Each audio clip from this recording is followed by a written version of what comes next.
Всем привет, с вами Михась. Как я вам и обещал, сегодня я расскажу вам про белого медведя. Вот.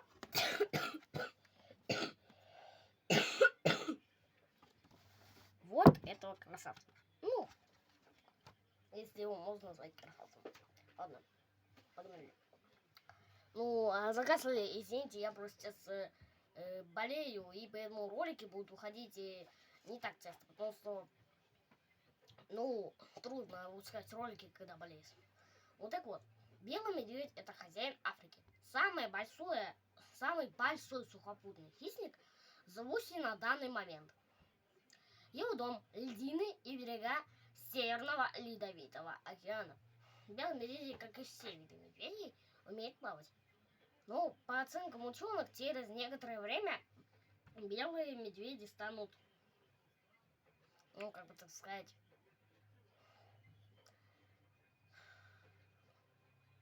грустным зрелищем. Они станут какие-то более коричневые, худощавые и маленькие. Ну, уже сейчас...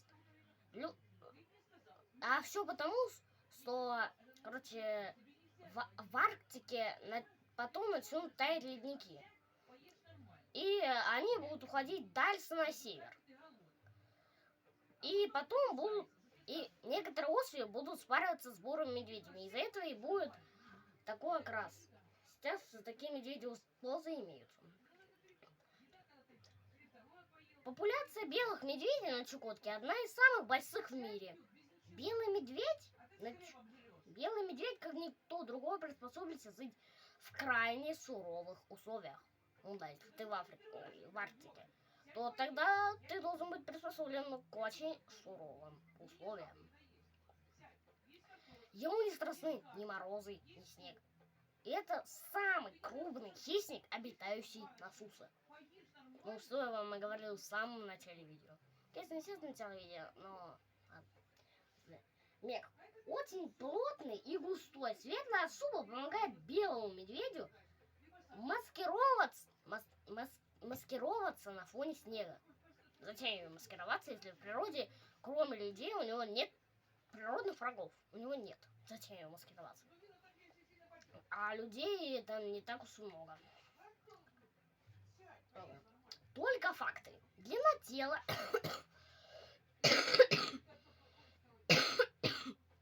достигает 3 метров. Масса до 700 килограмм. Так забывают особи в 1,5 тонны.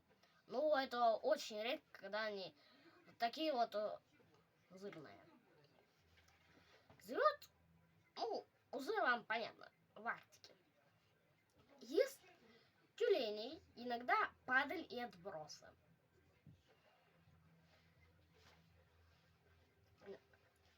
Подошвы лап покрыты шерстью, поэтому они не скользят по снегу и хорошо защищают от холода.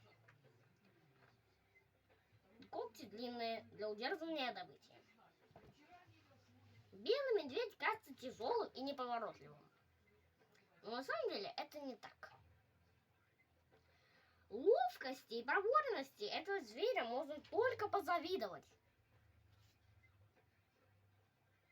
Я бы не завидовал белому медведю.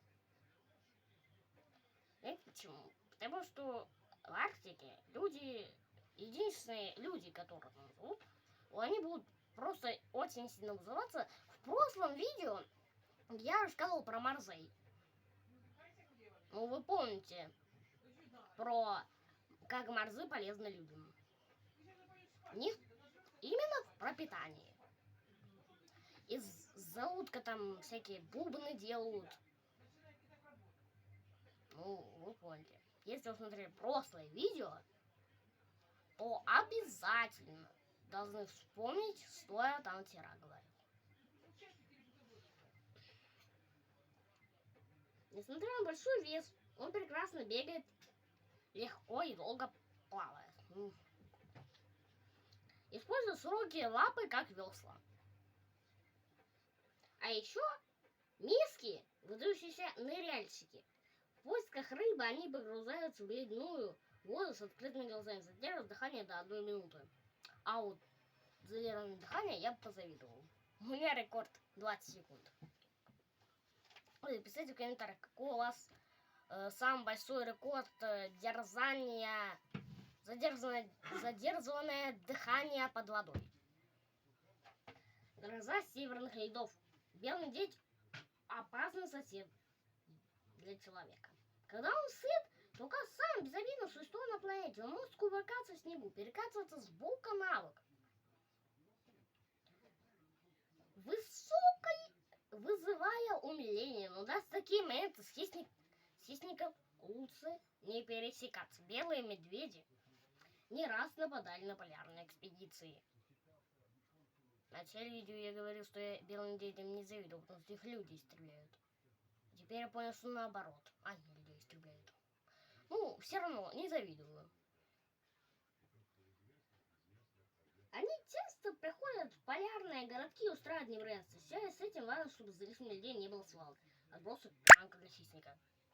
Ну да, когда ты любишь мусорить, но это касается меня, то таким, как я, лучше не появляться в Арктике.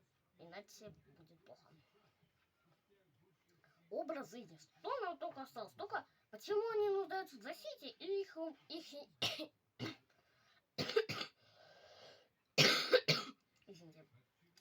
ихний образ жизни.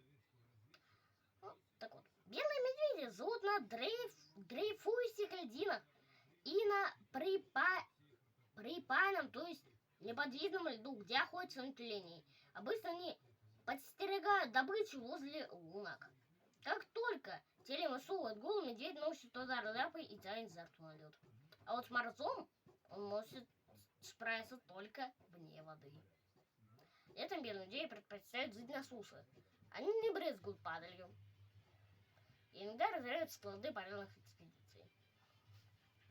Ну вот мы вчера, не знаю точно, когда именно, читали про мороза. Вот именно в прошлом видео. И тут было сказано, что единственные природные враги, то это белые медведи. И еще кто-то. А кто, уже не помню. Почему зайцы-носители? Численность белых медведей под угрозой из-за частых смертей молодняка и медленного воспроизводства. Свою лепту вносит и глобальное потепление. Охотиться на белых медведей в России запрещено с 1957 года. На русские февраля могут ли жители крайнего севера? Вот о чем я и говорил. Из-за таяния ледников и глобального потепления им потом в Ютубе гуляет видео животные через 1000 лет. То есть сейчас и через 1000 лет. Вот именно там и говорится про медведей, что через 100 лет они уже станут трагичным зрелищем. Уже сейчас есть такие гибриды бурого медведя и белого медведя. Ну, выглядят они, конечно, не такими крутыми, как вот эти медведи.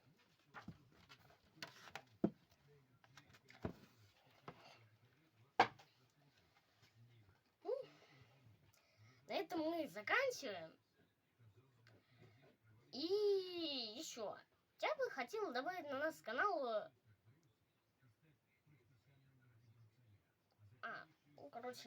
что, может быть, выпускать не только про животных, но потом еще и про там рептилий, например, или рыб с насекомыми.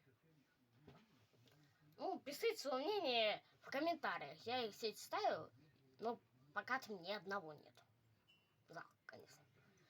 Ну, пишите в комментариях, как вы считаете, только о млекопитающих и птицах, или еще добавить там пресмыкающихся рептилий и рыб с насекомыми. А на этом мы заканчиваем. Всем пока. Ставьте лайки, подписывайтесь на мой канал, нажимайте на колокольчик. И еще, если на моем канале будет 100 подписчиков, то тогда видео будет выходить в 2 раза быстрее. Всем любителям животных, пока!